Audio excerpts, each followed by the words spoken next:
Hello everybody, this is Rose of Winter Bros, and we're excited to announce that TaME version 3 has been re-released.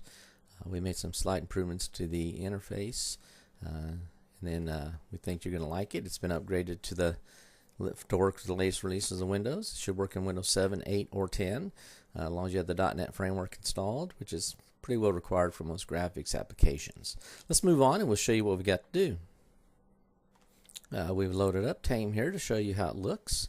We'll go ahead and we're going to do some slides real quick to show you the different areas within the application, and then we'll give you a quick demonstration of how it functions live. First up is the system requirements, which we kind of already discussed. Just make sure though that if you do for your Windows, make sure you have all your updates, which are you should do anyway for security of your system and operability. So like I said, it should work with Windows, even the latest Windows 10, which most people seem to be asking that question. Shouldn't be no problems. Just make sure you have the latest .NET framework updates. Just do all your updates on Windows and you'll be good to go. The first part we're going to discuss is the source image panel, which is up here on the left side of TaME. You can see how we got it blocked off. Some of the key features on this would be you actually get to see your whole image after you load it. You'll get to see there's a little marching ants block in there that shows the actual texture you have selected. If you look in this portion right here, you can see in this water, there's a little selection here. You'll get to see the size of the actual image that you're working off of. And of course, the higher the resolution, the better, so you can get some more detailed textures. And then of course, the file name that you loaded to extract textures from. Then we'll move on over here to the pattern view section of TaME. And this allows you to adjust the orientation that you're going to use your texture for. We got repeated, vertical seam, horizontal seam, and mirror. Most people will probably find they like the mirror, which is basically creates a seamless texture. So, and you can see on the display here. And basically, you would just click the selection button at the top in the pattern view, which one you want. And of course, there's a little mode underneath the title there that tells you which one you currently have selected. Just in case you can't see the highlight on the button, we want you to know which mode you're actually in. Then we move over to the selected texture panel, and of course in this panel you'll see your actual texture that's been extracted from the image, sized to whatever size you selected. There are size buttons from 8 pixels by 8 pixels through 256 by 256, or you can use those sliders to make the adjustments. It'll always be square. And what you might find really important is at the bottom you'll see there's a source location. So if you load an image and you are extracting textures from it and you want to remember where you got them exactly, you could jot down things like which pattern view you were using, what's the source image name, and this exact pixel location at the bottom, so that later if you want to go back and grab that exact texture again, you can do it, or even just save it with the picture so that you don't grab it again later. So that might come in handy for those people doing more advanced texture extractions. Then we move on to the adjustments section, which is basically how you can move around your selection on the image. There's a couple ways you can do it here. You can move your selection to any of the 4 corners with these buttons that look like big old corner tabs.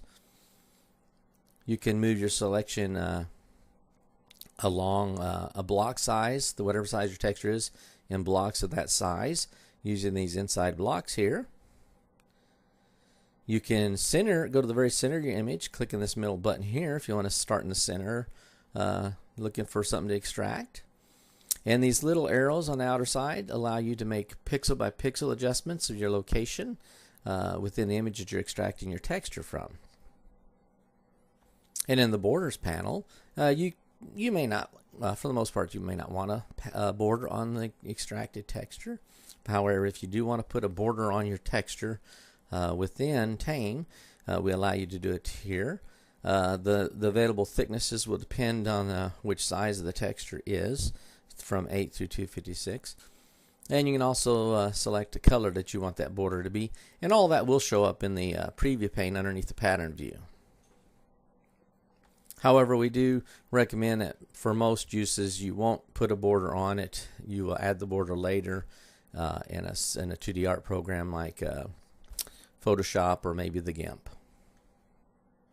And lastly, this is the Save Styles panel, and in this panel, depending on which pattern view you're using, you'll have different options for the styles that you can save a texture as. We're only showing you the one here because this was in a repeated texture mode when we captured the screenshot. However, in our demo, we'll try to remember to show you in the next moment or two how those change when we go to the mirror mode. If you just watch, when we go to mirror mode, you will see the different styles. And it doesn't change how the outputted texture will look if you bucket fill with it or something like that. However, it changes how it looks as a saved texture, so if you used it individually, it would make a difference. So we're going to go ahead and move over into the application and show you some real quick live demos of how it works. So here we've pulled up the TaME application, but before we get too deep into it, you notice these two 3D female figures on the sides of the application here.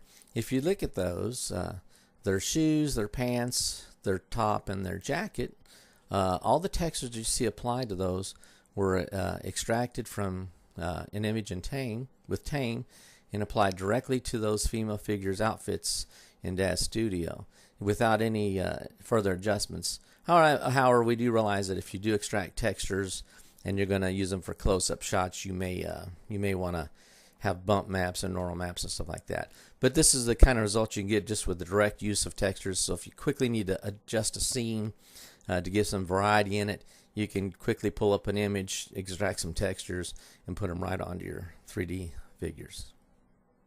We wanted to go ahead and remove those really quick so that they don't distract us from what we're showing you, which is actually the demo of TaME. TaME does come with 3 small images to get you started. It's actually, if you look, it's actually a panel with 9 images that have been compressed, just so you can play around and you can start right away and click on them to get you some ideas of how it works. But see, and since these are small and you can see they're only 1024 by 846, we're going to go ahead and load up a real image, which is a higher resolution. So here we go. We loaded up this is a water image from a pool. You see we've got some light reflections in it. You can see all the ripples in the water here. And you can see it's actually quite large. It's 3,000 something odd by 2,300 some odd pixels. So we want to really quickly demo. Now when you start and load an image, it always starts with a selection up in the top corner. So we're going to go ahead and move our selection down to maybe here. And you see already the changes. It depends on where you have this selection, what you see over here in the preview panel. In the preview panel will show you how it's going to look excuse me, if you actually use it, how you're going to use it. So if you're going to just use it as a repeating texture, this is how it would look. If you was going to use it as a vertically inclined texture, it would look like this. And then this is how we would save it. And you can see down here the styles are changing to match. And if you want to use a horizontally oriented one with with seamless, you can go this way. These are just seamless versions of vertical or horizontal. And then of course mirrored uses we call it a quad inversion. Basically it gives you a fourplex of the actual image that's textures being selected to give you these purely seamless results. And you can look down here in the save styles how you can save this unique texture. These are all, if you use a bucket fill, these will all result in the same. However, the different styles. However, they will change where the borders begin and end for the image. So that's why you might select something different before you save it. So we'll go ahead and quickly show you how this is going to change. Right now we're on the 64 by 64. We'll go ahead and go to a full 256 one. And you can see it's already changed here because this panel is 512 by 512. So basically, since we're in mirror mode, it shows just the full texture for you. And you can see as we click around the image, we can get different effects. Things you may not like. Here's a little bit of heart shape. You may not have expected that. We think that just by clicking around, you can find a lot of cool things. If you do take your own images, we recommend you take stuff with a lot of different changes in color or contrast, so you can get some really cool effects just by clicking around. We'll show you here that here's the, if we want to go to the upper left corner, upper right corner, we can move around corners that way. We can go to the center.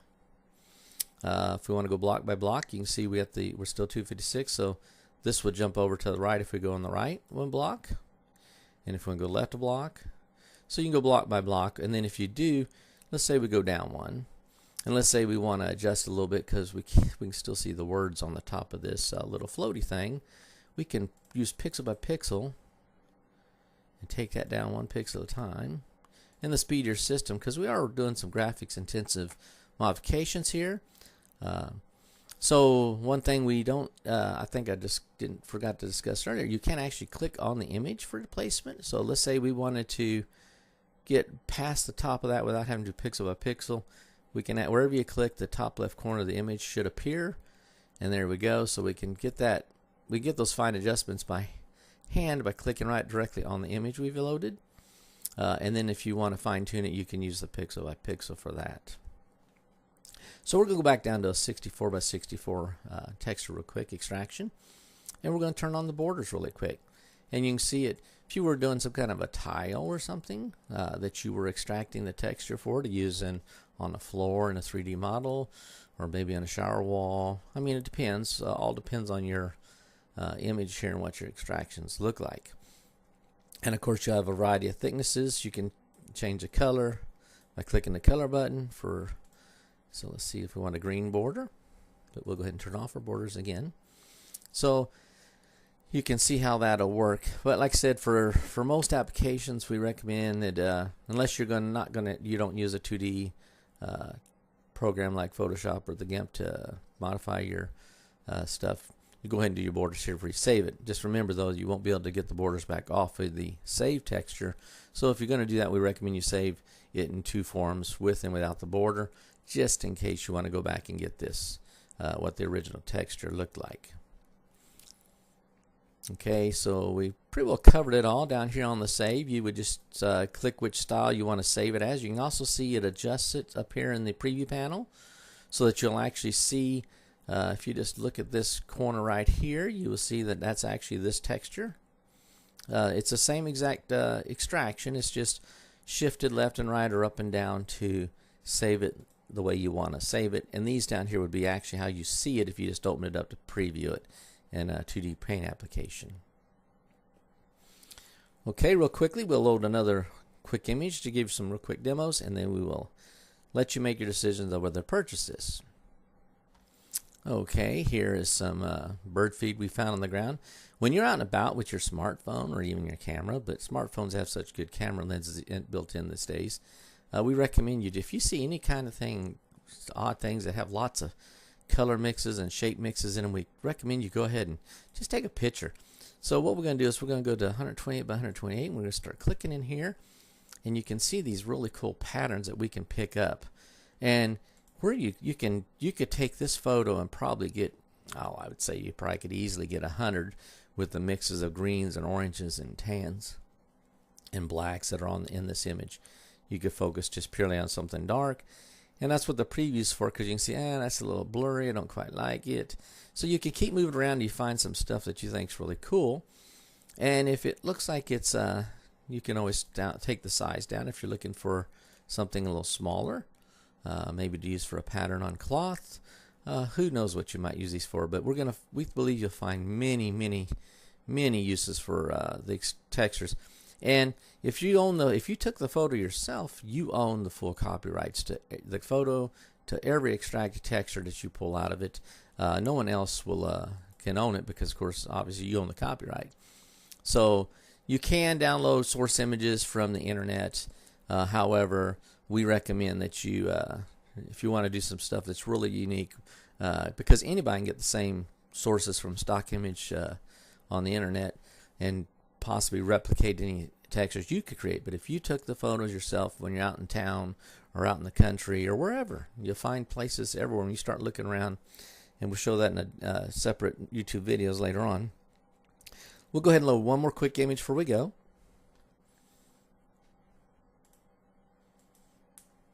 And this image is, this was outside a new housing area, and it had a whole bunch of different colors and textures here. You can see the leaves on all these plants and the colors. So we're going to go down in here into these red flowers, and you can see just how gorgeous they look.